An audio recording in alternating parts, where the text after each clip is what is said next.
বিসমিল্লাহির রহমানির রহিম। জাতির পিতা বঙ্গবন্ধু সরকারি হাই স্কুল কর্তৃক আয়োজিত অনলাইন ক্লাসে সকলকে স্বাগত। মহামারী করোনার মধ্যে স্বাস্থ্যবিধি মেনে বাড়িতে অবস্থান করে সকলে সুস্থ আছো, ভালো আছো এবং নিয়মিত পড়ালেখা চালিয়ে যাচ্ছ, এই প্রত্যাশা ব্যক্ত করছি। আমি আজকে তোমাদের সম্মুখে হাজির হয়েছি ধারাবাহিকভাবে ষষ্ঠ শ্রেণীর বাংলাদেশ ও বিশ্ব পরিচয় বই নিয়ে। আশা করি তোমরা বই, খাতা, কলম নিয়ে প্রস্তুত আছো। আজকে আমি তোমাদের সম্মুখে অষ্টম অধ্যায়ের পাঠ 3 এবং 4 নিয়ে আলোচনা করব। আশা করি তোমরা শুরু থেকে শেষ পর্যন্ত সক্রিয়ভাবে আলোচনায় অংশগ্রহণ করবে এবং বোঝার চেষ্টা করবে। এখন আমরা দেখে নেই অষ্টম অধ্যায়ের পাঠ 3-4-এ কি আছে।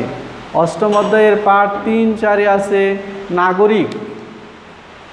তাহলে আমাদের আজকের পাঠ হচ্ছে নাগরিক। নাগরিক তাহলে আমাদের আজকের পাঠ হচ্ছে নাগরিক, অর্থাৎ নাগরিক কাকে বলে বা নাগরিক বলতে কি বুঝো, নাগরিকের বৈশিষ্ট্য, রাষ্ট্রের প্রতি নাগরিকের দায়িত্ব, কর্তব্য এবং নাগরিকতা লাভের বিভিন্ন উপায়গুলো নিয়ে আজকে আমি তোমাদের সাথে আলোচনা করব। তা আলোচনার শুরুতে আমরা জেনে নিব নাগরিক বলতে আমরা কি বুঝি বা নাগরিক কাকে বলি। রাষ্ট্রে স্থায়ীভাবে বসবাসকারী অধিবাসীদেরকে নাগরিক বলা হয়। পূর্বে নগরে বসবাসকারীকে নাগরিক বলা হতো। তখন ছোট ছোট নগরকে কেন্দ্র করে রাষ্ট্র গঠিত হতো। রাষ্ট্রে নগরাষ্ট্রের অধিবাসীরাই নাগরিক বলে গণ্য হতো। যারা রাষ্ট্রে পরিশেষে বলা যায় যারা রাষ্ট্রে স্থায়ীভাবে বসবাস করে, রাষ্ট্রের প্রতি অনুগত থাকে, রাষ্ট্রের কল্যাণ কামনা করে এবং রাষ্ট্র প্রদত্ত বিভিন্ন সুযোগ সুবিধা ভোগ করে থাকে এবং রাষ্ট্রের প্রতি অর্পিত দায়িত্ব ও কর্তব্য যথাযথভাবে পালন করে থাকে, তাদেরকেই নাগরিক বলা হয় বা তাদেরকেই নাগরিক বলি। এ পর্যায়ে আমরা নাগরিকের বৈশিষ্ট্য নিয়ে আলোচনা করব। নাগরিকের বৈশিষ্ট্যগুলো জেনে নিব। নাগরিকের বৈশিষ্ট্য: রাষ্ট্রের স্থায়ী বাসিন্দা হতে হবে, অর্থাৎ যিনি নাগরিক তাকে রাষ্ট্রে স্থায়ীভাবে বসবাস করতে হবে। দ্বিতীয়ত, রাষ্ট্রের প্রতি আনুগত্য থাকতে হবে, অর্থাৎ রাষ্ট্রের প্রতি পূর্ণচিত্তে তাকে অনুগত থাকতে হবে বা আনুগত্য প্রদর্শন করতে হবে। রাষ্ট্রের প্রতি দায়িত্ব কর্তব্য: রাষ্ট্রের প্রতি নাগরিকের দায়িত্ব কর্তব্য আছে, সেই দায়িত্ব কর্তব্যগুলো যথাযথভাবে যথা নিয়মে সেগুলো পালন করতে হবে, যাতে কোনো ব্যত্যয় না ঘটে। চতুর্থত, রাষ্ট্র থেকে রাজনৈতিক ও সামাজিক অধিকার লাভ, অর্থাৎ রাষ্ট্র প্রদত্ত বিভিন্ন ধরনের সামাজিক এবং রাজনৈতিক অধিকার যেগুলো আছে সেগুলো রাষ্ট্র থেকে ভোগ করতে পারবে। এগুলোই হচ্ছে একজন নাগরিকের বৈশিষ্ট্য।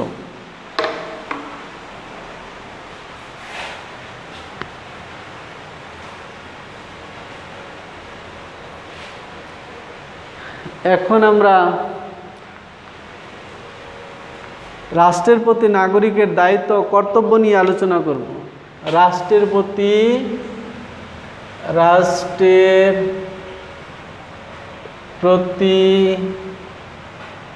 নাগরিকের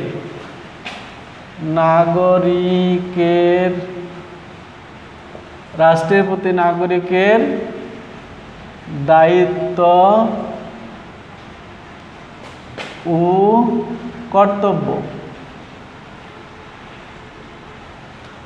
রাষ্ট্রের প্রতি নাগরিকের দায়িত্ব ও কর্তব্য।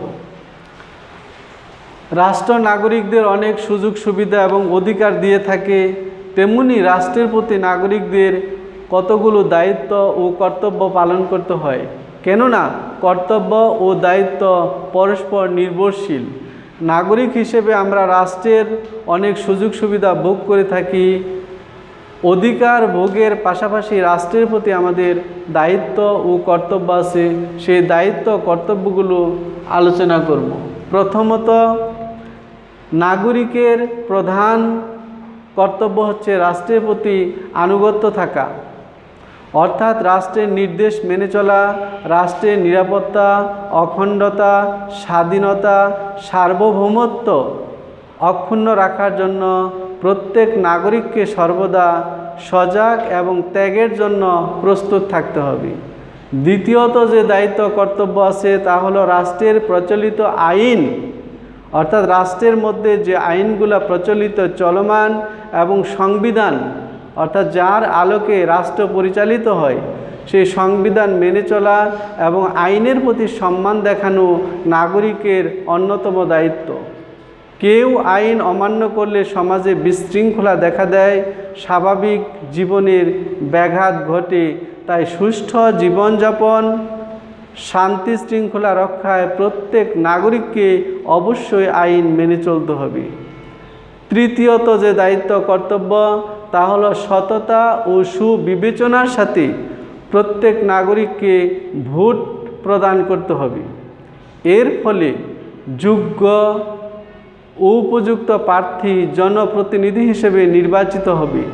অযোগ্য ও দুর্নীতিবাজ প্রার্থীকে ভোটদানে অবশ্যই বিরত থাকতে হবে, দেশের কল্যাণের কথা বিবেচনা করে। চতুর্থত, রাষ্ট্রীয় আয়ের প্রধান উৎস নাগরিকদের প্রদেয় কর ও খাজনা। রাষ্ট্রের প্রশাসনিক, প্রতিরক্ষা এবং উন্নয়নমূলক কাজ সম্পাদনের জন্য বিপুল পরিমাণ অর্থের প্রয়োজন। নাগরিকদের যথাসময়ে কর প্রদান করে রাষ্ট্রীয় কাজে সহযোগিতা করা নাগরিকদের এক ধরনের পবিত্র দায়িত্ব ও কর্তব্য। পঞ্চমত, রাষ্ট্রে অর্পিত দায়িত্ব অর্থাৎ রাষ্ট্রীয় কাজ সততা, একাগ্রতা, নিষ্ঠার সাথে সুষ্ঠুভাবে সম্পন্ন করাও নাগরিকের কর্তব্য।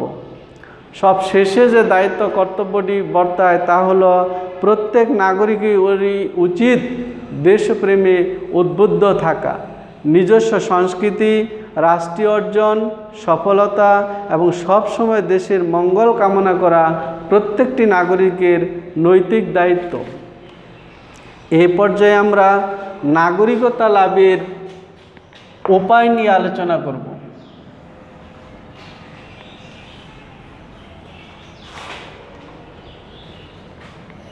নাগরিকতা লাভের উপায়। নাগরিকতা লাভের উপায়।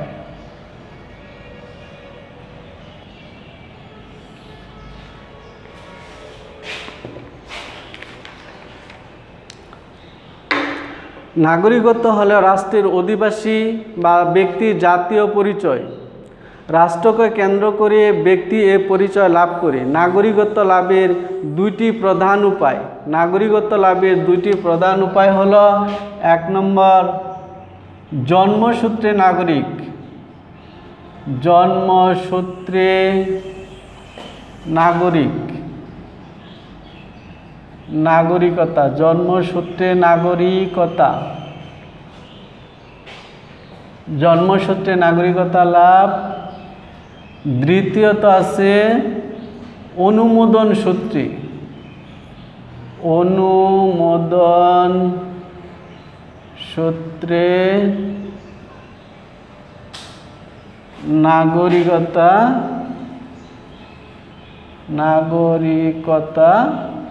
লাভ। তাহলে আমরা দেখলাম নাগরিকতা লাভের উপায় বা নিয়ম দুই ধরনের হয়ে থাকে। 1 জন্মসূত্রে নাগরিকতা লাভ, 2 অনুমোদন সূত্রে নাগরিকতা লাভ। যারা জন্মসূত্রে কোনো রাষ্ট্রে নাগরিকত্ব লাভ করে তাদেরকে বলা হয় জন্মসূত্রে নাগরিক। আর যারা আবেদনের মাধ্যমে কোনো দেশের নাগরিকত্ব লাভ করে থাকে তারা অনুমোদন সূত্রে নাগরিক। তবে অনুমোদন সূত্রে নাগরিকতা লাভের ক্ষেত্রে ওই নির্দিষ্ট রাষ্ট্রের আরোপিত কিছু শর্ত তাকে অবশ্যই পূরণ করতে হবে। এখন আমরা আলোচনা করব জন্মসূত্রে নাগরিকতা নিয়ে।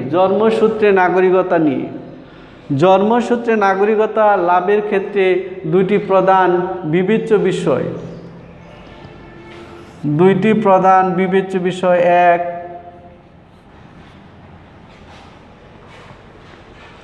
জন্মসূত্র নীতি।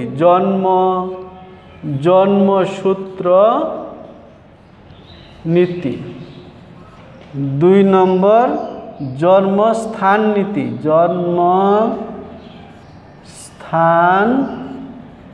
নীতি। এ পর্যায়ে আমরা জানলাম জন্মসূত্রে নাগরিকতা লাভের দুইটি উপায়। এক, জন্মসূত্র নীতি এবং জন্মস্থান নীতি। এখন আমরা দেখব জন্মসূত্র নীতিটা কি। এই নীতি অনুযায়ী বাবা মা যে রাষ্ট্রের নাগরিক, সন্তান সে রাষ্ট্রের নাগরিক হবে। কেননা কোনো মা বাবার সন্তান বিদেশে জন্মগ্রহণ করলেও সে সন্তান মা বাবার দেশের নাগরিক হবে। পৃথিবীর বেশিরভাগ দেশ এই নীতি অনুসরণ করে নাগরিকত্ব প্রদান করে থাকে। এই নীতি অনুযায়ী কোনো জাপানি বা ফরাসি মা বাবার সন্তান বাংলাদেশে জন্মগ্রহণ করলেও ওই সন্তান ফ্রান্স এবং জাপানের নাগরিক বলে গণ্য হবে। অনুরূপভাবে বাংলাদেশ এবং ভারতের কোনো মা বাবার সন্তান যদি ওই সব দেশে বা অন্য কোনো দেশে জন্মগ্রহণ করলেও তারা বাংলাদেশ এবং ভারতের নাগরিক বলে বিবেচিত হবে বা গণ্য হবে। এ পর্যায়ে আমরা জন্মস্থান নীতি নিয়ে আলোচনা করব। জন্মস্থান নীতি, এই নীতি অনুযায়ী মা বাবা যে দেশেরই হোক না কেন, সন্তান যে দেশে বা যে রাষ্ট্রে জন্মগ্রহণ করবে সে দেশের নাগরিক হবে। এই নীতি মূলত জন্মস্থানের উপর নির্ভর করে। এই নীতি অনুযায়ী বাংলাদেশের বাবা মার কোনো সন্তান যদি আমেরিকায় জন্মগ্রহণ করে তাহলে সে আমেরিকার নাগরিক বলে গণ্য হবে এবং সে দেশে নাগরিকত্ব লাভ করবে। শুধু তাই নয়, এই নীতি অনুসরণকারী কোনো দেশের জাহাজ বা দূতাবাসে কোনো শিশু বা সন্তান জন্মগ্রহণ করলেও সে সেই দেশের নাগরিক বলে বিবেচিত হবে। তবে বিশ্বের খুব কম রাষ্ট্রই আছে এই নীতি অনুসরণ করে। এখন আমরা জেনে নিব অনুমোদন সূত্রে নাগরিকতা লাভের বিষয়। এই পদ্ধতিতে এক দেশের নাগরিককে অন্য দেশের নাগরিক হওয়ার জন্য আবেদন করতে হয়। এখন এক রাষ্ট্রের নাগরিক সহজেই অন্য একটি বা একাধিক রাষ্ট্রের নাগরিক হচ্ছে। অনুমোদন সূত্রে নাগরিকত্ব লাভ করার ফলে এটা মূলত সম্ভব হচ্ছে। শিক্ষা, চাকরি, ব্যবসা বাণিজ্য ছাড়াও নানা কারণে এক দেশের নাগরিককে অন্য দেশে বসবাস করতে হয়। এরূপ বসবাসকারী ব্যক্তির ওই দেশে নাগরিকত্বের প্রয়োজন হয়। তখন রাষ্ট্রের কাছে ওই ব্যক্তি আবেদন করে। আবেদন পরীক্ষা নিরীক্ষা করে রাষ্ট্র শর্ত সাপেক্ষে স্থায়ীভাবে নাগরিকত্ব প্রদান করে।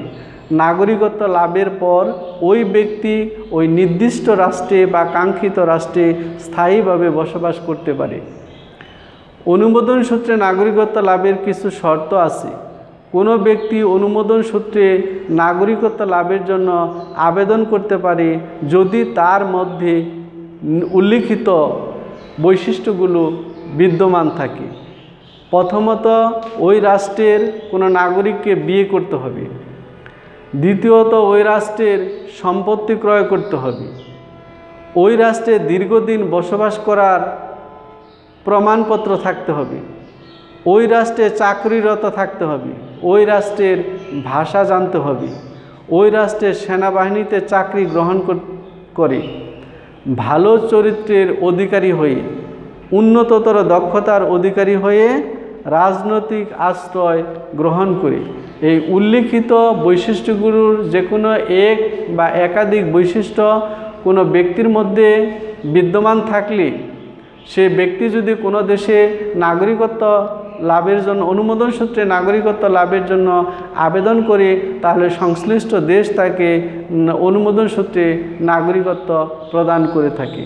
আজকের আলোচনা মোটামুটি এখানেই শেষ। আশা করি আজকের আলোচনা থেকে তোমরা নাগরিক কাকে বলে, একজন নাগরিকের বৈশিষ্ট্য, নাগরিকের দায়িত্ব কর্তব্য এবং নাগরিকতা লাভের বিভিন্ন পদ্ধতি নিয়ে আলোচনা তোমরা বুঝতে পেরেছ এবং উপলব্ধি করতে পেরেছ। এখন তোমরা বই খাতা কলম নিয়ে রেডি হও, বাড়ির কাজ লিখে নাও। আজকে বাড়ির কাজ, নাগরিক কাকে বলে, SW নাগরিক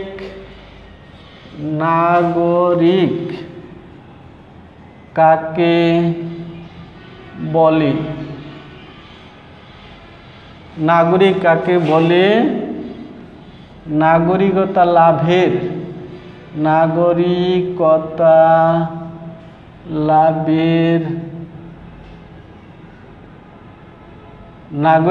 লাভের বিভিন্ন উপায়গুলো